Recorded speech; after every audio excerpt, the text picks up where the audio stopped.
Wes Goldberg, happy Friday. We're recording this before Thunder Nuggets game. It could be the end of the series. Jamal Murray questionable. We'll see on Monday if we have to talk about the series in any more detail, but that could be over. So today, the Warriors are out. The Cavs are out. There's a lot of teams that are facing some interesting offseasons. We're going to look ahead to some of these eliminated playoff teams on the Just Basketball show today. Let's freaking go.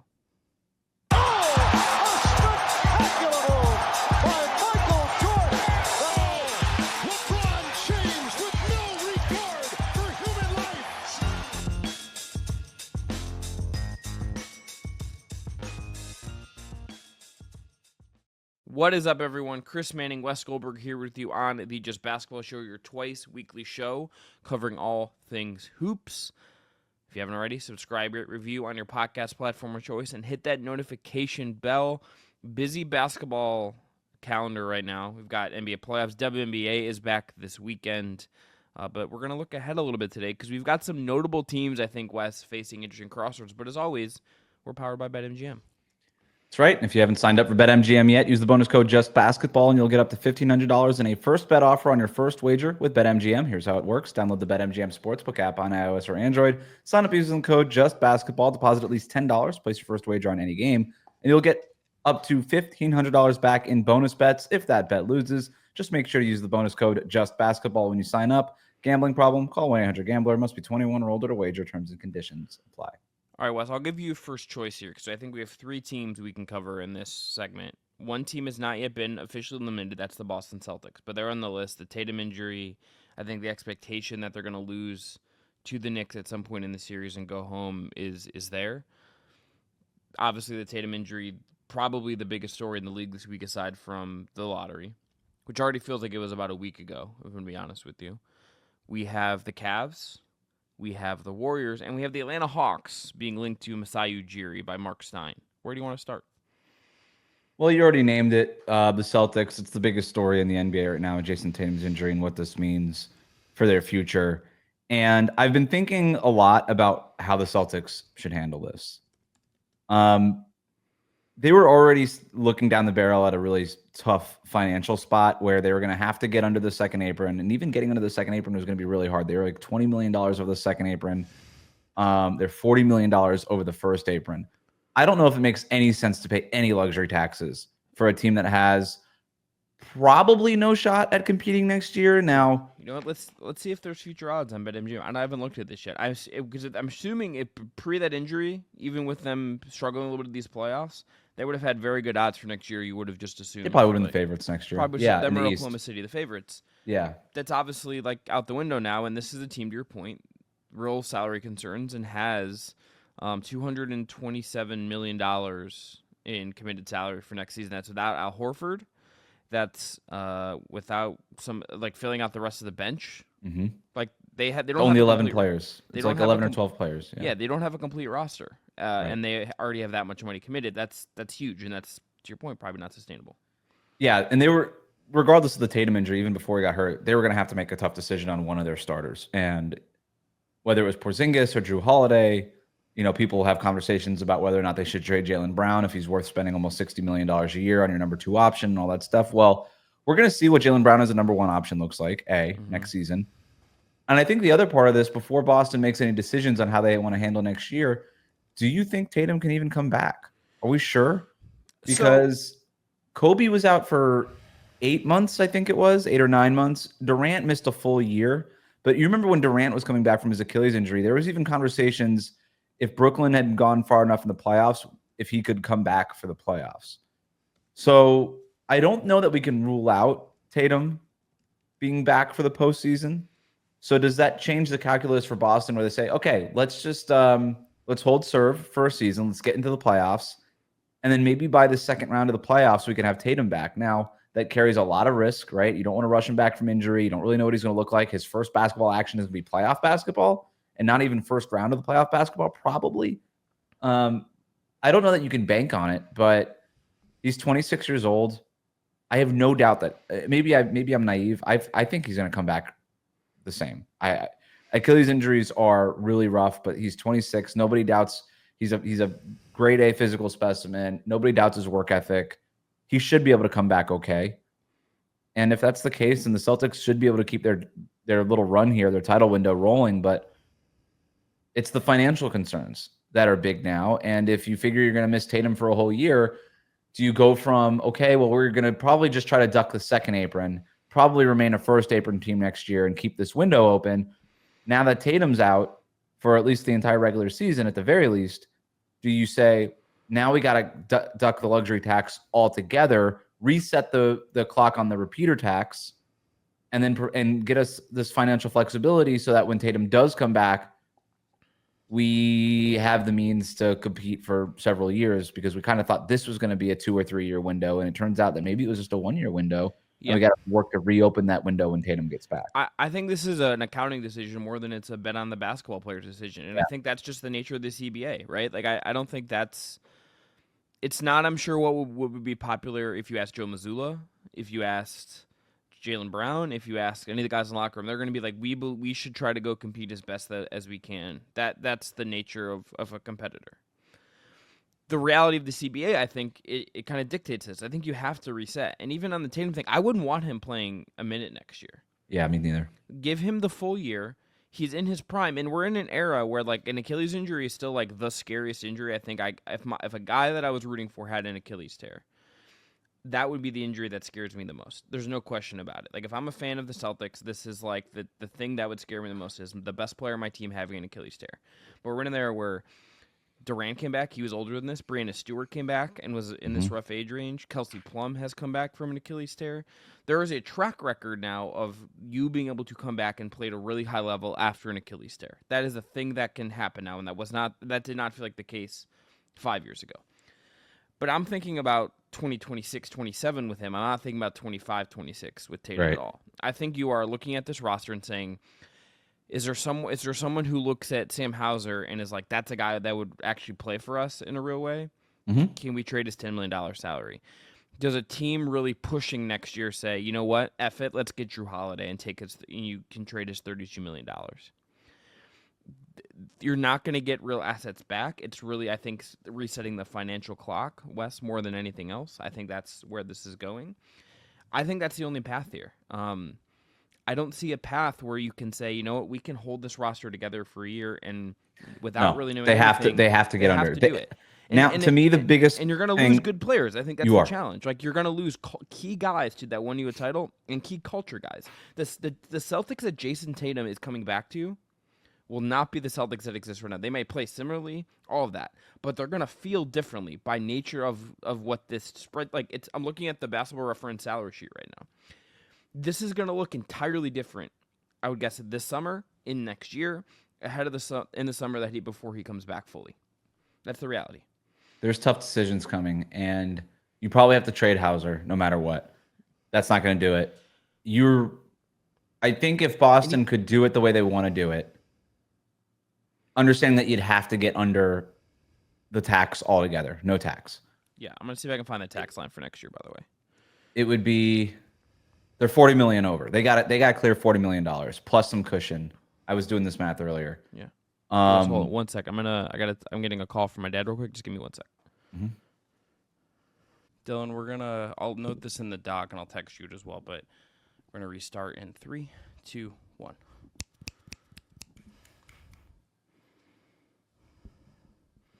So he said it's $40 million.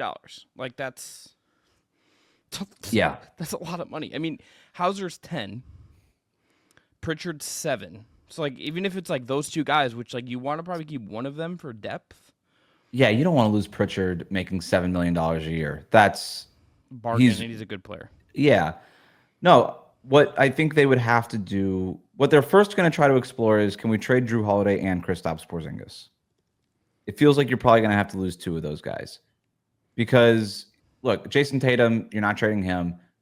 And then you have to probably trade two of the 4 guys around him. Jaylen Brown, Derek White, Drew Holiday, and Kristaps Porzingis. And the obvious choices there would be like, well, Holiday's getting older. Porzingis is on an expiring contract next year anyway. We're probably not going to be able to bring him back no matter what. So you might as well just get ahead of it. My question for Boston is, not so much a question, I suppose, as a statement. Yeah. Good luck. Yeah. I don't know who's taking Kristaps Porzingis after this playoff series at $31 million. And You're going to have to attach yeah. sweeteners to him at the very, Plus, even on an expiring. plus the injury history. It's not like this is a guy like he's been really great for Boston, a key part of when they've been at their best the last couple of years. A really checkered injury history. Yeah, hasn't been the same basically. Like comes off the bench in the 2024 finals, is the hero of that finals for Boston, but really hasn't been the same since then. No. And then even Drew Holiday, everybody loves Drew Holiday. Everybody would love to have Drew Holiday in their locker room. I don't know how many organizations are lining up to pay Drew Holiday $35 million a year for the next 3 years. As he approaches his 36, I think he turns 36 in June. That is not going to be an easy contract to trade. So if you're Boston, you're looking at, okay, we could probably get somebody to take these contracts, but we have to take very limited money back. If very little guaranteed money back. And we're going to have to probably attach all of our draft picks. They have 3 or 4 first-round picks that they could trade. They have some young players like a Baylor Shireman, all this other stuff. You're going to have to attach probably all those sweeteners to get off of those deals.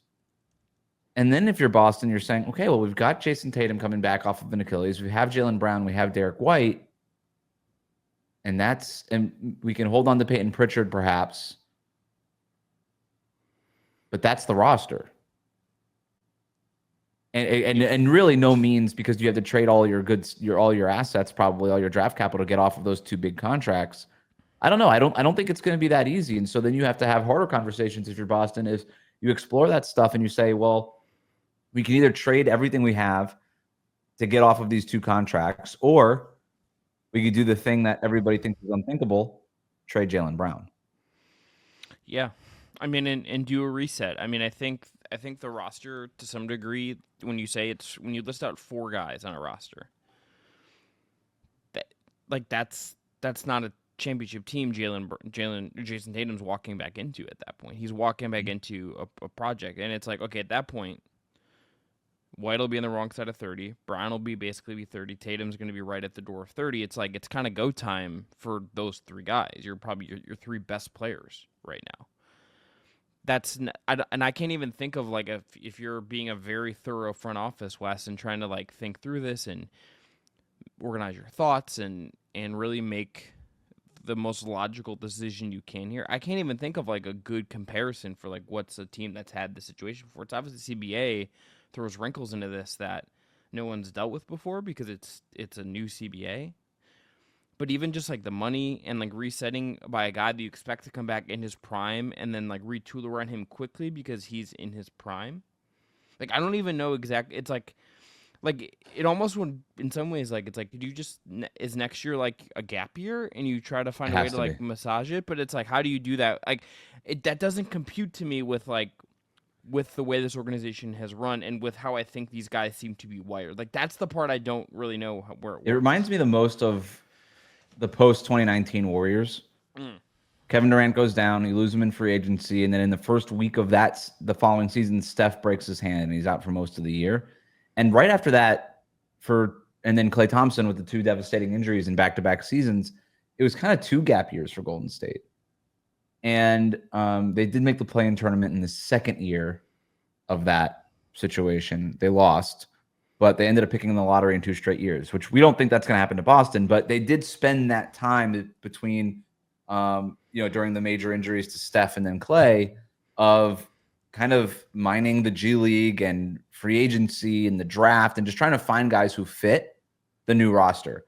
Because Durant was gone. Remember they traded Andre Iguodala. They brought in D'Angelo Russell. They swapped Russell out for Andrew Wiggins. They cycled through different guys. James Wiseman was a thing, and then he wasn't. There was the Otto Porter Juniors who did work, and then the Jordan Pooles who did work in 22, and then they won the championship in 2022. So that, and then maybe it's a combination of that, and then what's going on in Denver, where there's just clear financial constraints, where they had this loaded roster that was awesome, won the 2023 championship. Everybody thought they were going to win the next year. They didn't. Boston won, and then just the financial crunch got to a point where they started talent just leaves. And you don't really have a means to replace it. And you're looking at guys like Julian Strother and Peyton Watson and Zeke Naji, and you're like, please be something, please. And they really haven't been. Peyton Watson's been okay for Denver. But I think that's where Boston is they're going to say they're going to have to lose a couple of guys. And you're going to have to hope that Baylor Shireman and Neemias Queta and Jordan Walsh and some of these guys that they have on the bench that they've drafted over the last couple of years can turn into something. That also makes me think you can't really trade your own picks to a large degree. I think that becomes That's the problem. A challenge as well. That's cheap talent. So that's why I go back to, do you have to trade Jaylen Brown? Or do you trade Derek White?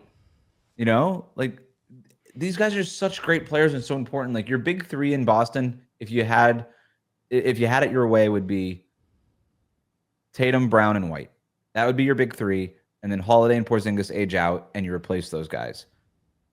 But it gets really hard to replace those guys if you have to trade draft picks away to get rid of those contracts. Yeah. And that's the pickle that Boston is in. And in a world where there's not a lot of salary cap teams, I think even it's going to be hard to find salaries where we don't take as much back. Like, it's going to be very thin margins. And I'm just like, look, they have people that their job is to kind of work through scenarios. Like, it's going to be better than anything you're going to hear here or like any other podcast, really. But it's like, it's hard to imagine there being many options to trade guys that are good for the sake of salary shedding and get back guys that are still like okay, but also cost like a relatively lower amount of money. Like Brooklyn's the only team that can absorb any of these guys into its cap space. So now you're negotiating with Brooklyn in a vacuum, essentially. Got worked out. They'll take everything you got. Yeah, and it's like that worked out for the Celtics like a while ago when they dumped older KG and stuff there. But it's like that's not going to be what this is. I almost think I honestly do think the teams I'm calling, there are teams that are going to be aggressive, want to make moves. Like I think Detroit is an interesting team to maybe like make a kind of a crazy offer for Derek White. Like, ooh, I like Derek White there a lot. Would fit really well with Cade. I don't know exactly what the salary is coming back, but like, can you get a team just like it'll sting. It will not be an easy sell to your fan base, but is there a team like Detroit that wants to get better that'll be like, F it, let's just give you some real stuff for Derek White, and then you reset? Or is there a team that makes like a crazy offer? To your point, do the Atlanta Hawks make a crazy offer for Jaylen Brown, for instance? Does another team be like, we really want a superstar, we couldn't get in the Giannis race, we couldn't get in whatever race, here's like $1.25 on the dollar for Jaylen Brown. You just say, okay, this is our best path. Mm-hmm. Because we have to do something. The problem with that is Jaylen Brown is making so much money that the salary matching becomes really problematic. And whatever team you're trading with has to be able to offer you the salary cap relief that you also want in trading Jaylen Brown. Because that's the only reason you're trading him. Yeah. Is for the cap relief. On top of picks and whatnot. But like the salary cap, the flexibility is what you want. Right. Brooklyn could conceivably just absorb Jaylen Brown's salary, send nothing back to Boston other than just draft picks. And say, here's a bunch of draft picks. And you're losing Jaylen Brown in that sense if you're Boston, but you're keeping everybody else. If you just trade Jaylen Brown, you can keep everybody else and stay under the tax. So then you say, if you're Boston, okay, well, we can either keep Jaylen Brown and lose 2 to 3 important players on all of our assets, or we could trade Jaylen Brown and then we come back 2 seasons from now with Jayson Tatum, Derek White, Drew Holiday. Porzingis will probably be gone by then, and if he does come back, it'll be on a much smaller contract. We still have Pritchard. We could probably still keep Sam Hauser. And not only do we have all of our own picks, we have a bunch of picks that just came over from Brooklyn. So we're going to be able to draft and replenish. I would also add that I don't think this, not even just from like a get the money off the books situation, but I think from a strategy standpoint, this is not going to be like a, hey, just trade guys to create cap space to retool. That's not how this is, I think, going to work. If you look at like the 2026 free agency class, 2025, I think everyone knows, isn't good. Mm-hmm. 2026 is not exactly better. Like, Jaren Jackson is theoretically there. We don't really know what his contract situation is like. De'Aaron Fox is on that list, but we kind of just assume he's staying in San Antonio. All these guys end up signing extensions. Yeah. Or they're guys that are, it's like Durant will be really old at that point. You should not want to be in the Bradley Beal business. You should, like, LeBron might retire by then. Like, it's Kyrie, it's McCollum, it's Middleton, it's Porzingis. Like, it's not guys that I'm like, yeah, this is like a good use of our money to reset around Tatum in a big way. Like, we're not in the world where free agency exists in that same way anymore. And there's just also not the guys that you're like, I'd really like to angle for them. Like, that just does not exist in the market we're in. No, this is a really tough test for Brad Stevens, who constructed this championship roster with really shrewd trades for Porzingis and for Derek White and for Drew Holiday. And he's going to have to figure out how to do it again. And they always knew this was coming. They just didn't think it was coming now. Yeah. Right? And the Tatum injury does that. The window just slammed shut. We thought this was going to be probably a 3-year window for Boston. Turns out it was a 1-year window. 2-year window if you count them going to the 2022 finals. Yeah. Or whatever. The window's shut now. It's closed. And they got to figure out a way to reopen it. And they've got 12 months to do it. But this is going to be a really tough test for Brad Stevens. How does he do it? It was a stroke of genius to trade for Derek White. Can you find the next Derek White? It was a stroke of genius to rob the Wizards of Kristaps Porzingis. Can you do that again? Can you find these value guys? Can you to be able to pounce on Drew Holiday right before training camp? I mean, all of these things that he did were shrewd, intentional, kind of on your toes type of deals that he made, and they had a couple years where they could just sit back and let the team play. And the plan was to sit back for probably 3 years and just deal with the financial realities of what it was and just let this team compete for championships. But now they can't do that anymore. And Brad Stevens has got to get back to work. This is going to be tough. Can I give you one? Because his name's just in the trade ether, and I just want to ask you if you would do this. And I think your answer would be yes. But should you? This is, I think, something I would consider if I was them. Jaylen Brown and like 2 picks. You call Milwaukee and just say, "Can we Giannis for you get Jaylen Brown to rebuild around, and you get 2 of our picks, and we'll take Giannis." And then the logic from Boston would be, well, Tatum's out, but we have Giannis, so we'll just pay the luxury tax anyway. Yeah, and then you have Giannis and Tatum when Tatum's back. I mean, you would have to at least call and ask. The other one that I heard was, would you do Tatum for Giannis? I saw that on Twitter. And then if you're Milwaukee, you say, well, we won't have Tatum for a year, but he comes back. We have one of the top 5 players in the league still. Yeah, 2 guys coming off Achilles tears owed like a shit ton of money is probably not fair enough. A way to sell. Like, I mean, I also just think about these things as optics moves, Wes, and it's like, imagine like telling the Bucks like, hey, we traded Giannis, and we're going to be really bad next year, so we're going to get a high pick. And when we come back, we owe Damian Lillard and Tatum like over 110, $20 million, whatever it is. Yeah, that's tough. That's hard to sell. And it's also not like Tatum, I think sometimes unfairly, is a guy that, like, I think you trade like, if you're a team that trades for him in a vacuum, I don't know how, like, he's not one of the guys that your fan base think is, like, juiced up. They should be. But and the problem with Giannis, I don't think what Boston needs to do is it feels almost foolish to kind of kick it up a gear. Yeah. And lean forward in the gamer chair. It kind of feels like they need to sit back and regroup. Like that's what these injuries do.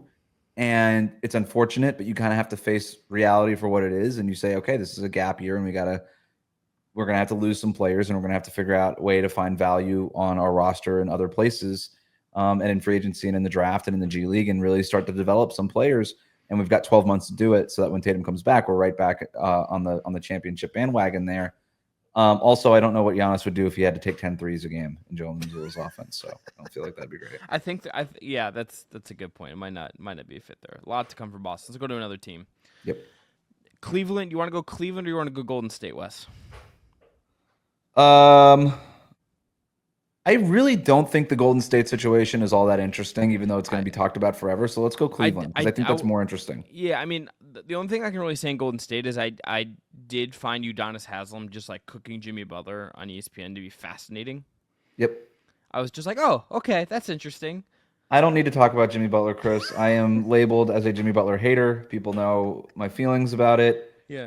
I'm not going to do the thing where I sit here and be like, I told you so, and the Heat were right to trade him, and this is why you don't pay him the extension, and playoff Jimmy was always more brand than reality. I'm not going to sit here and do that. I'm not going to. Yeah. I think they have some interesting decisions coming ahead. We'll leave it at. But let's go to the Cavs.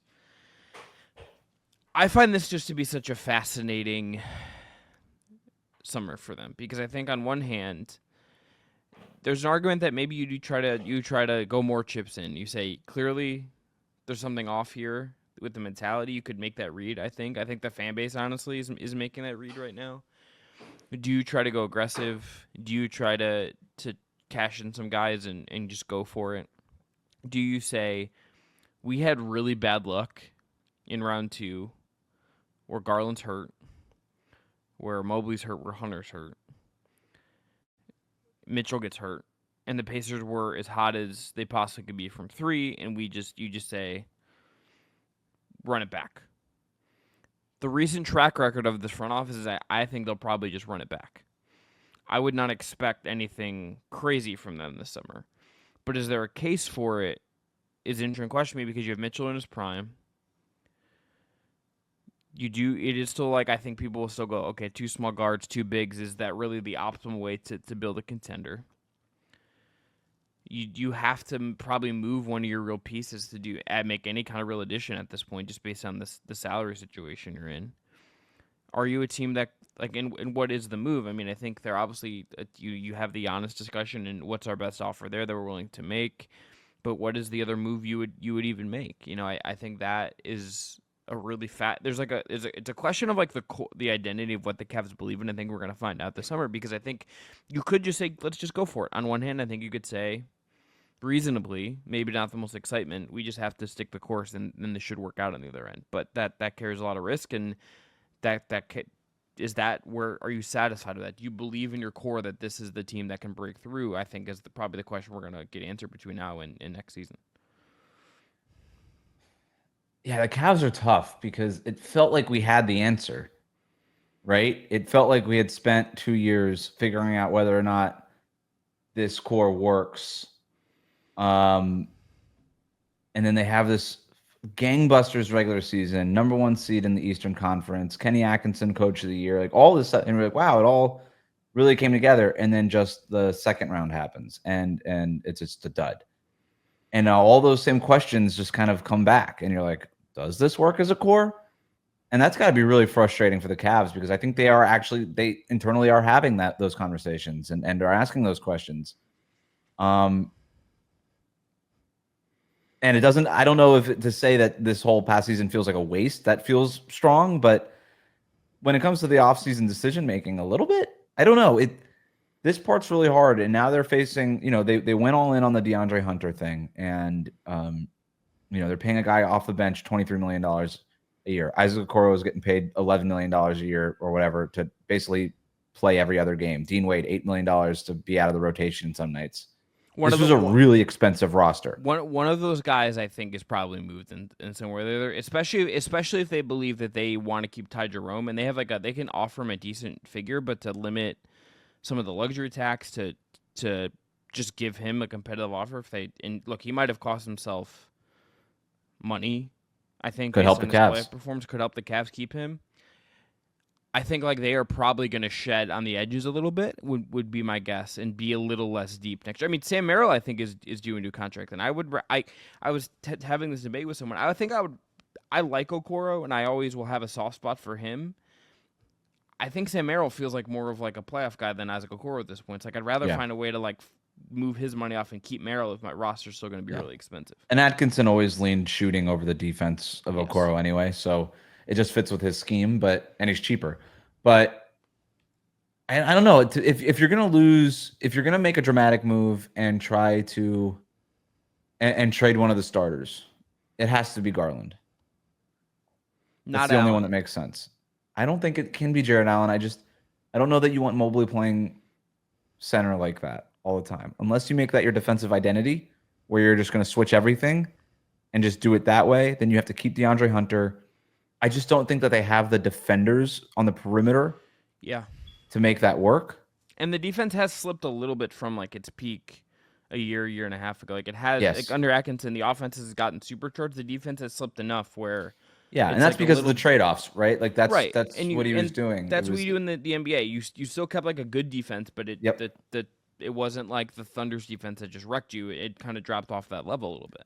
Garland is the luxury because Jared Allen does something nobody on the roster does in terms of the rim protection and the size.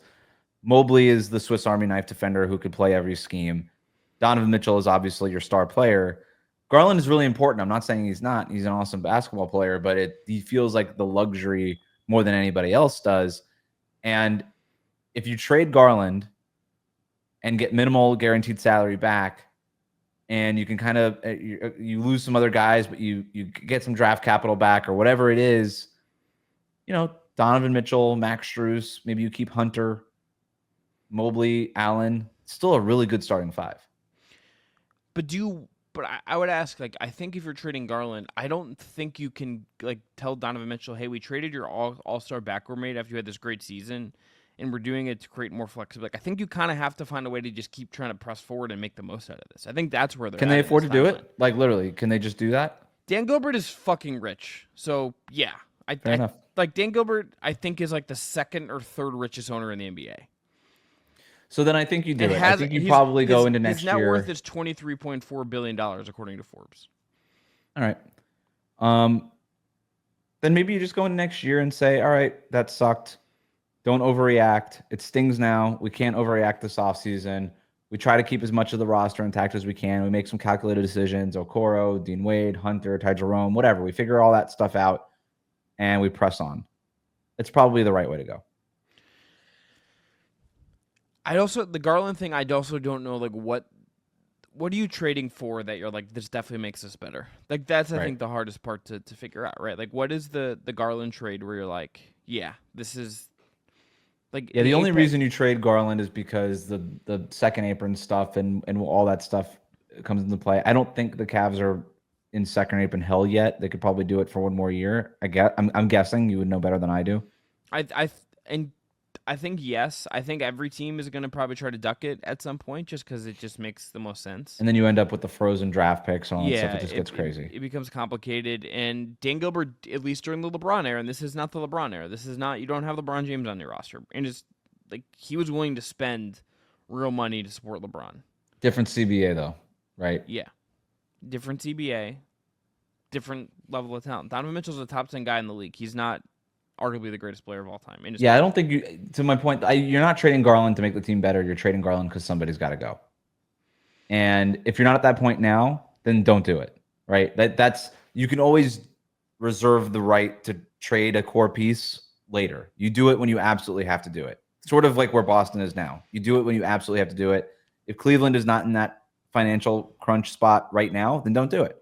Then you figure out the margins. You figure out the rest of the roster. You lose some of the luxuries of a $10 million Okoro at the end of your bench. You lose those luxuries for now. You keep the core in place, and you go for it again next year. The other thing here, Chris, is that the East is going to be wide open next year because of the Tatum injury. Yeah, this is the best. I think this is probably what we should have led with this. You just say Jayson Tatum towards Achilles. F how we're feeling right now. Let's just be ready to go next year. That's kind of probably the whole bet here. Yep, exactly. Where are you at on Mitchell as the best guy in the team right now? Yeah, I think we went. Some of the discourse went too far, totally forgot the two amazing back-to-back games. I'm a Donovan Mitchell guy. I've been established as Donovan. I loved him coming out of the draft out of Louisville, so I've been kind of taking victory laps on his entire career. I think he's awesome, and I think he's one of the most clutch players in the league. I wouldn't read too much into the way that the Cavs bowed out. I think he's fine. If you have the right supporting cast around him, I think you can win a championship. I think they probably just run it back. I think the questions are, is one of Okoro and Wade gone? Merrill's a free agent. How do you keep him? Do you keep him? Does Jerome come back? That's probably the big thing. And I think you're also hoping like a Jalen Tyson, a Luke Travers, and Amani Bates, like one of your younger guys you've had can actually play minutes for you next year. I think like if Jalen Tyson, for instance, could just like be Okoro next year and he's much cheaper, that's a win. Yep. Like that I think is enough. Makes me nervous if I'm them that it went out this way. I'm not gonna lie. I don't think anyone's gonna care too much about the regular season next year. They could win 70 games. People will be like, okay, are you going to lose in the second round again? And that's fair. I think that's where they're at in this, which is unfortunate, but it is, I think, where they're at. And Indiana's awesome. And I always feel compelled to say that. They were much better than the 4 seed that they ended up being. They had a really slow start to the year, but that team is tough as nails, deserves to be in their second straight Eastern Conference Finals. That is a legit team, and they could be in the NBA Finals in a month. So that just needs to be said. Can I tell you now that we haven't got that series exactly yet? I think I'm picking Indiana. If it's Pacers Knicks, I'm picking Indiana. I have been shocked by mostly ESPN discourse, granted, I'm of so. the Can I just Knicks are say? going to the finals, and I'm like, So they have another round to I play. I am so excited, Wes. We'll see if it's actually good. I cannot wait for these new studio shows next year. I cannot wait. Yeah, no, the Pacers are. I think I'm leaning your way too. If it's Pacers Knicks, I still got to do some of the work on it. But my gut is telling me to pick the These Pacers teams in are that not series. that different from last year. I know like there are some differences in Towns' Well, the design and Knicks are stuff. pretty different. Different. But the Pacers are just like kind of the same team, and I think they know they can.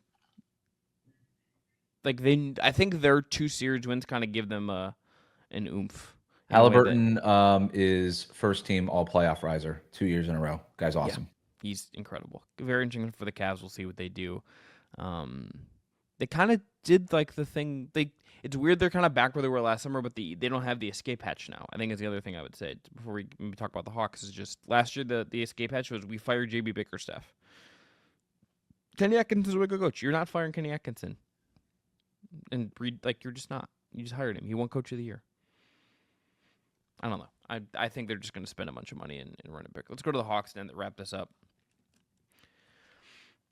Masai Ujiri leaving Toronto for the Hawks West to me feels like he knows that Toronto's kind of cooked and that Atlanta might be the better job for him to have success. That's my only read on that. And I don't actually know if he's interested in it. That was not really the reporting seemed to indicate Atlanta's interested in him is the way that I read that. But if I'm him, I'd be thinking about it just because I think Atlanta might be the better job to have success in the near term. Yeah, this would be like going out with your friends to a restaurant, ordering 3 appetizers, the seafood tower, steaks. You picked the nice bottle of wine off the menu, and when the check came, you went to the bathroom. That's what Masai Ujiri would be doing to Toronto. Have you seen their cap sheet? It's I think you're over the if you're saying steaks, I think it's like well done steaks that your friends ordered with ketchup. That's RJ Barrett and Brandon Ingram. It's not like a nice steak that you're like right. You know, And you ordered the expensive champagne, but it wasn't the good champagne from yeah. from southern France. It was the one with the sparklers and the girls come out and everything like that, and it just turned out to be like a bottle of Veuve, and you're like, nah. Yeah, you're on a work trip with your friends in Omaha, and you got the seafood tower in Omaha, and you're like, huh, this was $50. Why did we get the seafood tower in Omaha? Shipping. $38 million for Brandon Ingram, 32.5 for this is just for next year. 32.5 for Quickly, 27.7 for RJ Barrett, almost $20 million for Jakob Poeltl, $38.6 million for Scotty Barnes. And I think Scotty Barnes' stock has never felt lower to me. Yeah. That is such an expensive roster. Now they could make some changes this offseason, but it's going to be hard to move money out and not keep the same essential amount of money in. I understand the Brandon Ingram thing was a talent play. Hey, the guy's out there. We can get him for basically nothing. Let's just go ahead and grab him. But I can't figure out what Toronto was doing. And for Masai Ujiri to just be like, yep, we did all that, unethically tanked for a month, didn't help us in the draft lottery, I'm out, would be an all-time just screws to an organization. That would be all-time. To your point, and it's worth repeating, no reporting indicating at all that Masai Ujiri is even considering it. Atlanta, it sounds like, is considering there's going to be a report next week that they're thinking about the Just Basketball guys for GM. It feels like it's everybody all the time. Number one, we get a salary bump. I'm kind of cool with that. Number two, can you imagine like Brad Rowland getting all the scoops? That's what would happen. We're just like, hey, Brad. I'm not feeding Brad anything. Hey, Brad. I love Brad. I would be like, hey, Brad, we had a conversation with Danny Ainge about Trae Young, and he asked for 9 first-round picks. He's like, to take Trae Young, I want 9 pick. I'm like, okay, that doesn't work that way. Atlanta. It's not also like Atlanta would be like a perfect situation. It's just like it's more flexible. Like you have more control, I think, would be the way I read it. Like, and Atlanta's one of those teams I think this summer could do a bunch of different things, right? Like they could be like Trae Young. Do we get a crazy offer for him and trade him? Do they just like Atlanta reset feels fully? like to me, they feel like a team that just should figure out its front office finally, because it just feels like they ever since they fired Danny Ferry, it just hasn't really been. Yeah, Travis Schlenk and Yeah. like Landry Fields and everybody. Figure out your front office, get some real leadership and stability in place. The roster is fine. I thought Trae Young had a good year. It doesn't sound like the scuttle around Trae Young now versus where it was 12 months ago. Very different. It felt like, look, you nailed the DeJounte Murray trade. Congrats. Dyson Daniels, Defensive Player of the Year, all these things. Jalen Johnson, God willing, he stays healthy. Guy's a stud. And Onyeka Okongwu made real strides at the end of last season. Now, if you can find an upgrade at that center spot, go for it. Do you need to force it? Probably not. Reza Shea thought he played really well the last month and a half of the season. They were in the play-in tournament. They lost in overtime to the Miami Heat at home. Tough. But they were right there on the cusp of the playoffs, despite all the injuries, despite all the stuff that they were dealing with. If I'm the Hawks, figure out your front office, get some leadership that you buy into and trust, and go into next year, because that's a good group. It's a good group, and if they could stay healthy, they should be a playoff team. Agreed. I think they're also going to be one of the teams we hear made a real offer for Giannis. It's just my guess. Risa Shea, Johnson. So if you remember, they were the team that thought they were going to get Giannis. Yeah. In that draft. It's a great They call. were holding private workouts with him. It was this real secretive thing. They end up, I think the story is like they fired one of their coaches, and that coach ended up on the Milwaukee Bucks staff, and then he kind of fessed up to the whole Bucks staff, hey, we got to take a look at this Giannis guy. And then 2 picks ahead of where Atlanta was picking, they ended up obviously taking Giannis, and the rest is history. But Atlanta always had thought that they were going to get Giannis. It was like the secret guy that nobody else knew about, that they were going to get him. So yeah, look, all the things I said about, hey, stand pat, get your things, get all your goose ducks in a row and all that, figure all that out. All that goes out the window if you can have a legitimate shot at getting Giannis. Then you say, screw it all, get Giannis. But anything short of that, I think you got to do your due diligence on stuff. But I would not do anything too dramatic if I were the Hawks, unless it's Giannis. Would you want to hire Masai? Last thing I'll ask you. Based on his recent track record, are you excited about hiring? Yeah, I'm not either. The luster is gone with Masai. He's Kawhi Leonard has never helped anybody in their career more than he helped Masai Ujiri. Nick Nurse, close second. Marc Gasol behind Nick Nurse on your power rankings? Marc Gasol was awesome, man. Like, that guy never won in Memphis, but I have no doubt that he was a legitimately great center for several years. I don't know that Nick Nurse is a good coach. Well, I don't know that Masai Ujiri is a good general manager. No. Okay, I misunderstood what you're saying. The way I thought you were saying is that Nick Nurse like helped out Masai Ujiri because he helped him win a title. Oh, that's no. I read that. Yeah, okay. Kawhi, no. To be clear, Kawhi saved your career power rankings. Oh God. Ujiri #1, Nick Nurse #2. Yeah, I just, to be clear, Marc Gasol, one of my favorites of all time. Fucking love Marc. Yeah. Legend. Okay, I have no indication at all. I have no evidence. I have zero evidence that Ujiri is a good general manager, except for the one trade that he pulled off for Kawhi, which was essentially a get out of jail free card. Yeah. And if Klay Thompson and Kevin Durant don't get hurt in the 2019 finals, we're talking about it different. I'm sorry, Toronto. I'm sorry. You won the championship. I'm not trying to take it away from you. No asterisk. That's not what I'm doing. I'm just saying, if Durant and Klay are healthy, you're losing that series.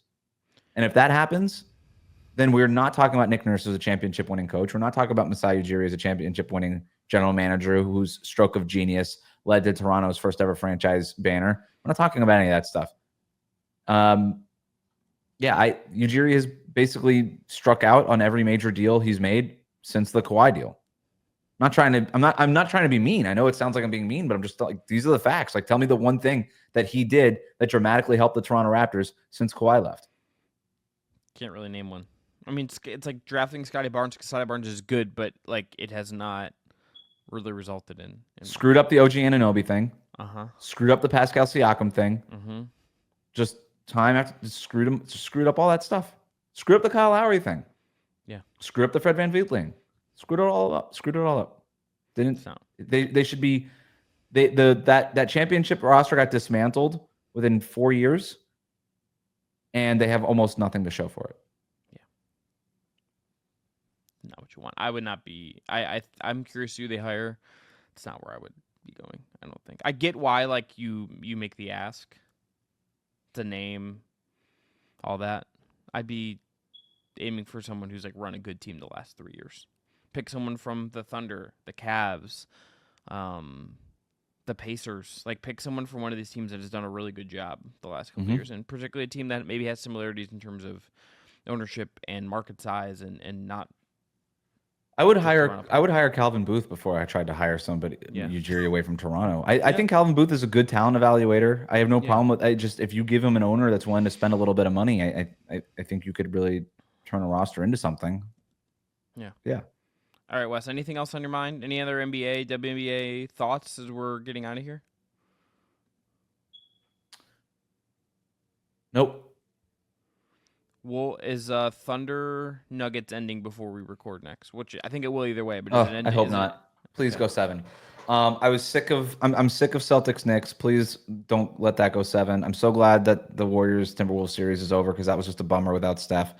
I think most of the series have lasted as long as I've wanted them, except for Knicks Celtics. That one needs to be over. But I say that just to say I really do hope we get a Game 7 of Nuggets Thunder. Yeah. And I can't wait to see what Anthony Edwards has for them or whoever wins on the other side of that. I'll give you one last stat and we'll get out of here. Rudy Gobert has made 2 conference finals before either Donovan Mitchell or Joel Embiid has ever made one. Pretty good.